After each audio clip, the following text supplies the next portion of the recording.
quelque chose de sinistre a fait irruption dans la création. Quelqu'un s'est interposé dans le plan de Dieu.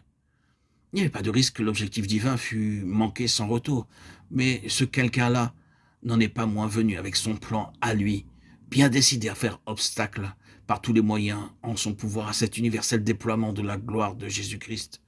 Christ est tout et en tous. Christ tout et en tous. Cela ne sera pas, chuchote-t-il, murmure-t-il. Ainsi pensait-il celui dont le cœur avait déjà convoité toute cette gloire pour lui-même et qui avait conçu par devers lui le projet de se faire reconnaître maître et seigneur de la terre et des cieux. Cette intervention de Satan a changé les choses du tout au tout. Mais pour un temps seulement. L'homme lui-même en a été changé. L'espoir que Dieu avait fondé sur lui s'est trouvé compromis et l'image divine altérée. C'eût été la ruine du plan de Dieu sans la rédemption, c'est-à-dire la croix du Seigneur Jésus-Christ. Et pourquoi donc la croix?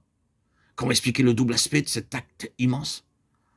D'une part, toute cette œuvre expiatoire et rédemptrice par laquelle Jésus-Christ a liquidé la grosse question pendante, prenant sur lui le péché universel, acceptant d'être fait malédiction à notre place. Pourquoi?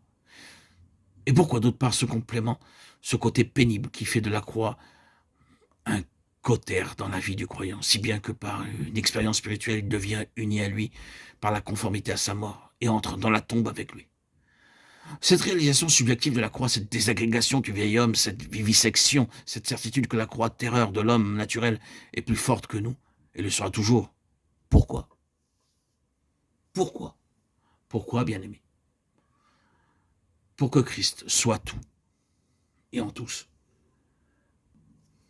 Pourquoi sommes-nous brisés? Pour faire place au Seigneur Jésus. Pourquoi sommes-nous ainsi dans la poussière quand le Saint-Esprit réalise en nous la mort de la croix? Pour que le Seigneur Jésus puisse prendre la place occupée auparavant par la chair. Nous nous méprenons singulièrement parfois dans l'interprétation que nous donnons à cette constante application de la croix. L'ennemi est toujours là, derrière nous, avec ses malfaisantes insinuations, cherchant à nous faire prendre Dieu pour ce qu'il n'est pas. N'est-ce pas cruel de sa part de nous écraser ainsi, de nous humilier, de nous anéantir? Est-ce de l'amour, cela? Il nous laisse entendre que nous ne verrons jamais le bout de cette épreuve et il s'en faut de peu, quelquefois, qu'il ne parvienne à nous ébranler. La croix, bien-aimée, n'a jamais eu d'autre but que de faire de Jésus-Christ notre tout. Et je vous le demande, à vous qui savez quelque chose de cette expérience-là, n'est-il pas vrai que le tunnel par lequel le Seigneur vous a fait passer, la manière dont il a appliqué la croix dans votre vie, vous a fait devenir une même plante avec lui, par la conformité à sa mort, et vous a fait place dans son tombeau? N'est-il pas vrai que c'est en passant par là que vous avez appris à connaître le Seigneur Jésus comme vous ne l'avez jamais connu auparavant?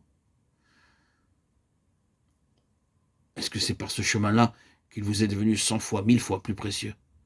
N'est-ce pas justement à cause de tout cela qu'il est maintenant pour vous ce qu'il est?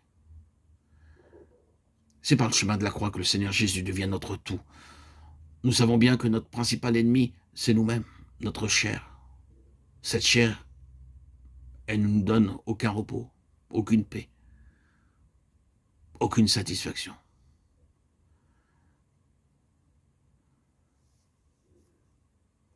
Et par la croix, nous sommes délivrés de nous-mêmes, non seulement de nos péchés, mais de nous-mêmes.